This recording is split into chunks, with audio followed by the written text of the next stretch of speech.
Hello students, welcome to all of you has your science and maths teacher Nancy ma'am. So आज हम class 9th का 11th chapter continue कर रहे हैं। ये हमारा लास्ट पार्ट होगा इस चैप्टर का। इसके बाद ये चैप्टर ओवर हो जाता है। तो क्लास 9th में जो हम ये 11th चैप्टर पढ़ रहे हैं, इसका जो लास्ट टॉपिक है क्या है, law of conservation of energy. हमने जो पिछली वीडियोज़ हैं उसमें काइनेटिक एनर्जी, पोटेंशियल एनर्जी, इन सब की डेरिवेशंस भी पढ़ ली थी। उनके बेस पर कुछ न्यूमेरिकल्स भी सॉल्व किए थे। उम्मीद है आप सबको समझ आए होंगे। तो आज हम पढ़ते हैं law of conservation of energy. So law of conservation of energy क्या कहता है? According to law of conservation of energy, energy can neither be created nor be destroyed. कि एनर्जी जो है ना तो क्रिएट की जा सकती है ना ही डिस्ट्रॉय की जा सकती है, but can only be transferred from one form to another. तो हम एनर्जी को ना तो बना सकते हैं, ना ही उसे डिस्ट्रॉय कर सकते हैं, ना ही ख़त्म कर सकते हैं। बट कर क्या सकते हैं? हम उस एनर्जी को ट्रांसफ़र कर सकते हैं एक फॉर्म से अनदर में। जैसे कि अब प्लांट्स है, प्लांट्स कौन सी एनर्जी लेते हैं सन से? सोलर एनर्जी लेते हैं या लाइट एनर्जी लेते हैं, और उस लाइट एनर्जी को किस में चेंज कर देते हैं? केमिकल एनर्जी में, बिकॉज उन्हें फूड चाहिए होता है। मतलब यहाँ पर भी क्या हुआ, एनर्जी का ट्रांसफ़र हुआ। इलेक्ट्रिक मोटर्स की बात कर लें या इलेक्ट्रिक हीटर्स की बात कर लें, हीटर्स भी क्या करते हैं, हम उनमें करंट देते हैं, यानी कि इलेक्ट्रिक करंट देते हैं, इलेक्ट्रिक एनर्जी देते हैं। और हीटर क्या करता है, उस इलेक्ट्रिक एनर्जी को हीट एनर्जी में चेंज कर देता है, यानी कि वहाँ पर भी क्या हुआ, हीट का ट्रांसफ़र हुआ, एक तरफ से उसका चेंज हो गया। ठीक है, तो एनर्जी को हम इस तरह से चेंज कर सकते हैं। इलेक्ट्रिक जनरेटर, इलेक्ट्रिक मोटर्स, ये सब इसी प्रिंसिपल पर वर्क करते हैं कि जो एनर्जी है हमेशा चेंज की जा सकती है एक फॉर्म से दूसरी फॉर्म में। तो अब इसके बाद हम इसकी डेरिवेशन करते हैं, या डेरिवेशन कह लो या दूसरा एग्जाम्पल ले लो, कि हम एक एग्जाम्पल से ये प्रूव करेंगे कि एनर्जी जो है हमारी कंजर्व्ड रहती है, यानी कि एनर्जी जो है कांस्टेंट रहती है। सिर्फ हम उसे चेंज कर सकते हैं एक फॉर्म से दूसरे फॉर्म में। तो डेरिवेशन में हम एक एग्जांपल ले रहे हैं, total energy of universe remain constant. ये चीज़ हम प्रूव करेंगे कि हमारा जो यूनिवर्स है या कोई भी ऑब्जेक्ट है, उसमें जो टोटल एनर्जी है वो कांस्टेंट रहेगी। मतलब टोटल एनर्जी का मतलब total energy is equals to kinetic energy plus potential energy. और यहाँ पर हम क्या लिखेंगे, टोटल एनर्जी। तो टोटल एनर्जी क्या रहेगी, कंजर्व्ड रहेगी, यानी कि उसका जो सम है, हम किसी भी जगह पर ले जाएं, उनका सम जो है वो सेम रहेगा, काइनेटिक एनर्जी और पोटेंशियल एनर्जी का। अब हम लेते हैं example, suppose an object of mass m. हमने एक ऑब्जेक्ट लिया जिसका मास क्या है, m, starts falling from a height h. हमने एक हाइट ली एच। अब देख रहे हैं हम एक ऑब्जेक्ट है, सपोज पड़ा है ए के ऊपर, जिसका मास क्या है, एम। हम ये पढ़ चुके हैं, मास है एम, वो ए से सी पर ड्रॉप हो रहा है, यानी कि फॉल हो रहा है, नीचे की तरफ गिर रहा है। और उसकी हाइट कितनी है, किस हाइट पर वो पड़ा है, एच हाइट पर। यह हमें दिखा दिया गया कि यहाँ सी से लेके ए तक की हाइट क्या है, एच। और आगे हमें दिखाया कि रास्ते में जब वो जाता है तो वो बी पर भी थोड़ा सा स्टॉप लगाता है। अगर वो ना भी लगाए तो हम पूरे के पूरे जो पाथ है उसके बीच में एक पॉइंट ले लेते हैं बी। बी तक का डिस्टेंस क्या ले रहे हैं हम, एस। तो हमारे पास क्या हो गया, दो डिस्टेंस, ए से लेके सी तक का तो हो गया एच, और बी से लेके ए तक क्या हो गया, एस। हमने दो डिस्टेंस भी बीच में ले लिए। अब हमें क्या करना है, पहले ए के ऊपर टोटल एनर्जी निकालनी है, फिर बी के ऊपर टोटल एनर्जी निकालनी है, और सी के ऊपर टोटल एनर्जी। टोटल एनर्जी मतलब kinetic energy plus potential energy, यानी कि पहले यहाँ पर काइनेटिक एनर्जी और पोटेंशियल निकालेंगे, फिर यहाँ पर निकालेंगे उनका सम, फिर यहाँ पर निकालेंगे उनका सम। और हमें प्रूव क्या करना है कि तीनों पॉइंट्स पर जो टोटल एनर्जी है उसकी वैल्यू क्या आएगी, सेम आएगी। ये हमें प्रूव करना है। तो हम पहले क्या लेते हैं, एट पॉइंट ए। यहाँ पर हम ले लेते हैं at point A. A point पर सबसे पहले जब वो ऑब्जेक्ट है, ऑब्जेक्ट की पहले काइनेटिक एनर्जी क्या लेंगे वो हमें फाइंड आउट करनी है, और पोटेंशियल एनर्जी क्या लेंगे वो हमें फाइंड आउट करनी है। फाइन। तो अब देखो, ऑब्जेक्ट जब है वो ए पर है, यानी कि वो स्टे कर रहा होगा, चल तो नहीं रहा होगा। ए से तो अभी हमें नीचे गिरना है, तो ए के ऊपर वो स्टॉप है, यानी कि रेस्ट पे पड़ा है। रेस्ट पे पड़ा है तो रेस्ट के कारण कौन सी एनर्जी आती है, ओनली पोटेंशियल एनर्जी। हम पढ़ चुके हैं पहले। जब काइनेटिक एनर्जी होती है वो किस वजह से होती है, मोशन के कारण होती है। लेकिन ए पर तो जो ऑब्जेक्ट है वो रेस्ट पे है, यानी कि उसकी काइनेटिक एनर्जी क्या हो गई, जीरो। पोटेंशियल एनर्जी क्या हो जाती है, पोटेंशियल एनर्जी का फॉर्मूला क्या होता है, एम जी इंटू हाइट। तो हाइट क्या है, ए से लेके सी तक की, हमें सी से मेजर करना है, बिकॉज ग्राउंड कहाँ है, सी पे। तो अब हमें ए पॉइंट पे मेजर करना है और हमें हाइट चाहिए। सी से लेके ए तक की हाइट क्या है, एच। तो हमने हाइट की जगह क्या पुट कर दिया, एच। सपोज हमने यहाँ एक्स वाई कुछ भी लिया होता तो हम उस हाइट को क्या लिखते, जो भी हमने नोटेशन लिया है। पोटेंशियल एनर्जी का फॉर्मूला क्या है, एम जी एच। तो एम जी और एच क्या है, यहाँ से यहाँ तक की हाइट। अगर मैं बी पॉइंट पर होती तो बी पॉइंट पर क्या लेती, इतनी हाइट लेती जो यहाँ पर आती है। ठीक है, और वो हाइट कैसे निकलेगी, टोटल में से जब मैं एस को माइनस कर दूंगी तो ये वाले एरिया की हाइट निकल जाएगी। पूरे का मेरे को पता है, ऊपर वाले हिस्से का हाइट पता है, नीचे वाले का हिस्से का कैसे निकल जाएगा, माइनस करके। जब हम बी पॉइंट पे आएंगे हम वो वाला कॉन्सेप्ट यूज़ करेंगे। तो ए पॉइंट पर क्या है, kinetic energy zero, potential energy क्या है, एम जी एच। तो मेरी टोटल एनर्जी क्या हो जाएगी, kinetic energy plus potential energy. Kinetic energy क्या है, जीरो, पोटेंशियल एनर्जी क्या है, एम जी एच। तो मेरी टोटल एनर्जी क्या आ गई, mass into gravitation into height. तो टोटल एनर्जी क्या आ गई, एम जी एच, किस पॉइंट पर, ए पॉइंट पर। फाइन। तो यहाँ पर हम इसे इक्वेशन 1 ले लेंगे। अब हम किस पे चलते हैं, बी पॉइंट पे चलते हैं। बी पॉइंट पे देखते हैं ऑब्जेक्ट मूव भी कर रहा है और अगर हम उसे स्टॉप करके देखें तो वो स्टॉप भी है, मतलब वो थोड़ी सी स्पीड कम कर गया है। तो यहाँ पर कौन कौन सी एनर्जी प्रेजेंट होंगी, दोनों, kinetic energy and potential energy. तो हम क्या लेते हैं एट बी। पहले हमने ए पॉइंट पर लिया, इसे हम ए पार्ट लिख लेते हैं। नेक्स्ट हम बी पार्ट शुरू करते हैं। एट पॉइंट बी कौन कौन सी एनर्जीज प्रेजेंट हैं, काइनेटिक एनर्जी भी है और पोटेंशियल एनर्जी भी है। तो पहले हम काइनेटिक एनर्जी फाइंड आउट करते हैं। काइनेटिक एनर्जी का फॉर्मूला क्या होता है, हाफ एम वी स्क्वायर होता है। लेकिन अगर हमें v की वैल्यू चाहिए हो तो हम इक्वेशन ऑफ मोशन का यूज़ कर सकते हैं। इक्वेशन ऑफ मोशन क्या होती है, v square minus u square is equals to 2a। अब 2a क्या लेंगे हम आगे, s, बिकॉज हाइट क्या है v तक की s।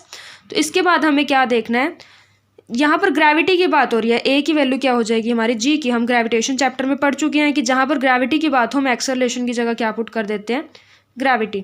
ठीक है, तो यहाँ पर क्या आ गया 2gs। हमें चाहिए किसकी वैल्यू, v की। अब हमें पता है कि इनिशियली जो था वो ऑब्जेक्ट 0 पे था, मतलब वो स्टॉप पे था, तो इनिशियल वेलोसिटी क्या हो गई 0। तो यहाँ क्या रह गया v square minus u 0 is equals to 2gs। तो यहाँ से v स्क्वायर क्या हो गया मेरे पास 2gs।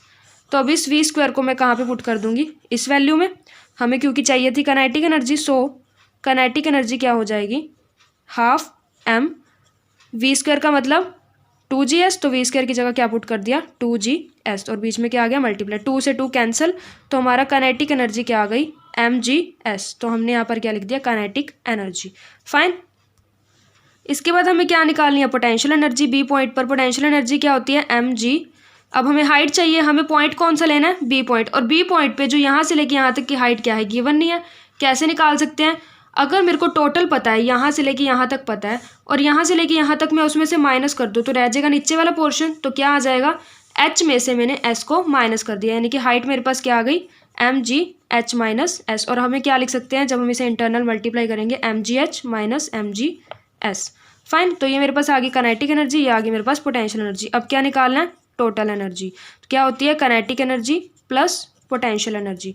काइनेटिक एनर्जी क्या है mgs और पोटेंशियल एनर्जी क्या है mgh माइनस mgs। तो mgs से mgs कैंसिल, हमारी टोटल एनर्जी क्या रह गई mgh।